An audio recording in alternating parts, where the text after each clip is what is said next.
Sir मी बारामतीहून आलो आहे आणि असा एक कन्सेप्ट असतो की इथं आता समज काय लोक बसलेत तर असा एक कन्सेप्ट असतो की प्रत्येकाचा लॉस झाला आहे म्हणून तो इथं ट्रेनिंग घ्यायला आला आहे. हा एक बेसिक कन्सेप्ट आहे, बरोबर आहे का? झाला आहे सगळ्यांचा लॉस? सगळ्यांचा नसेल झाला, 80% लोकांचा तरी झाला असेल. पण सर हा कन्सेप्ट काही लोकांच्या बाबतीत चुकीचा ठरतो. सर मी गेले 3 वर्ष ट्रेडिंग करतो आणि त्या 3 वर्षामध्ये सर माझा $1 लॉस झाला नाही. पण हे ट्रेडिंग कसं केलं मी, हे मी कोणाचे तरी अलर्ट्स घेऊन केलं, कधी स्वतः शिकण्याची तयारी दाखवली नाही. पण जेव्हा त्या माणसानं मला जे सिग्नल द्यायचं बंद केलं ना, की त्या दिवशी मला तुषार भुमकर सर आठवले.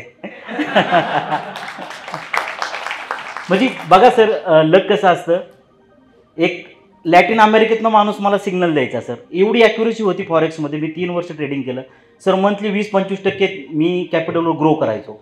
कंपाऊंडिंग केलं सर, करोडोमध्ये प्रॉफिट झालं. पण त्यानं सर मागच्या महिन्यापासून सिग्नल देणंच बंद केलं.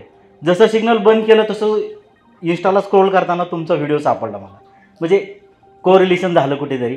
आणि सर मी त्याच दिवशी ठरवलं की आता म्हणलं कोणावर डिपेंड राहायचं नाही, फक्त आणि फक्त आपण शिकण्याची तयारी ठेवायची आणि ऑलवेज लर्निंग ॲक्टिव्ह ठेवायचा. बघा एक ह्युमन ॲटिट्यूड असतो, म्हणजे प्रत्येकानं स्वतःला ऑब्झर्व करून बघा. सरांचा एवढा मोठा पोर्टफोलिओ तुम्ही मगाशी बघितला असेल, पण वॉच लिस्टमध्ये फक्त 2च इंडेक्स होत्या. आपल्या अकाउंटला 2000 असतात पण 20 इंडेक्स असतात. रिॲलिटी फक्त ना फक्त तुम्ही लिमिटेड गोष्टी फोकस करा. एवढं मोठं कॅपिटल आहे आणि फक्त क्रूड ऑइल आणि सिल्वर आहे, तरी आपण आणि उद्या विचारणार सर गोल्डमध्ये बघा, निकेलमध्ये बघा. तुम्हाला काय करायचं, लिमिटेड गोष्टी फोकस करायचं आहे. मग अशी एक कॉल रेकॉर्डिंग ऐकलं तुम्ही, सर आज 4 दिवस झाले सांगते 5 मिनिटाची कॅन्डल, 15 मिनिटाची कॅन्डल, 5 मिनिटाची कॅन्डल. तो माणूस काय म्हणतो, सर 45 मिनिटाची लावून बघू का? बोलला का नाही मगाशी? तर याच्यामध्ये काय होतं, तुम्ही लिमिटेड गोष्टी फोकस करा आणि जेवढं सांगितलंय ना तेवढंच फॉलो करा 100%.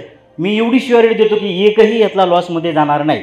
फक्त सरांनी जेवढं सांगितलंय ना तेवढं फॉलो करा आणि अशी तयारी ठेवा की पुढच्या वेळेस सरांना आहे ना एक मोठा हॉल परत बुक करायला लागला असेल. कारण की मित्र अशी मानसिकता केली, जरी मी 100% झालो ना तरी मी प्रत्येक महिन्याला रिपीट करणार आहे बॅच, 4 दिवस इथे येऊनच बसणार.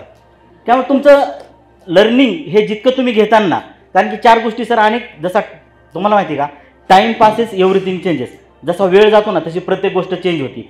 पुढच्या महिन्यामध्ये सरांचं ट्रेनिंग आणखी थोडं ॲडव्हान्स होईल, आणखी थोडं ॲडव्हान्स होईल, काही होऊ शकतं. त्यामुळं लर्निंग ॲक्टिव्ह ठेवा. सरांनी जेवढं सांगितलं आहे ना तेवढंच फॉलो करा, फक्त 5-6 गोष्टी फॉलो करा. 100% रिझल्ट येणार म्हणजे येणार. पण आपण त्याच्यापासून डायव्हर्ट थोडं जरी झालो ना तरी मग त्या रिझल्टमध्ये काय होणार, कमी जास्तपणा होणार.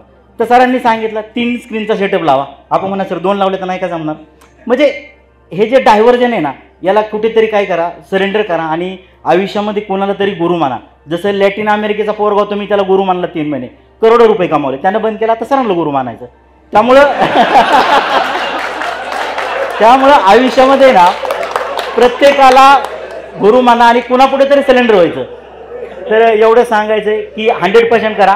आणि तुम्ही फ्लॅशबॅकमध्ये बघा, जे सरांनी काल एक्झाम्पल सांगितले ना, सचिन तेंडुलकरचं असेल, कुणीही सक्सेस व्यक्ती बघा, त्यानं फक्त आणि फक्त एकाच गोष्टीवर लक्ष काय केलंय, केंद्रित केले. Then and then only it creates the history. नाहीतर आपण 100 ठिकाणी हात मारतो आणि कुठेच हाताला काही लागत नाही. आता इथे बी आपल्याला 4 दिवसाचं कंटेंट दिले, पण त्याची समरी आपल्याला शेवटच्या दिवशी दिली का नाही. 2च इंडेक्स बघा, ट्रिपल चेक क्रॉस करा, डायव्हर्जन बघा, OTC बघा, 5च गोष्टी बघायच्यात. आपण तरी म्हणणार सर MACD बघू का, हाऊ बघू का, म्हणणार म्हणजे म्हणणारच. तर ह्या गोष्टीत ना, ह्या गोष्टी थोड्या काय करायच्या, ॲवॉइड करायच्या आणि कधीतरी फॉलो करून बघा. सक्सेस तुम्हाला ऑलवेज भेटेल. Thank you sir. ओके.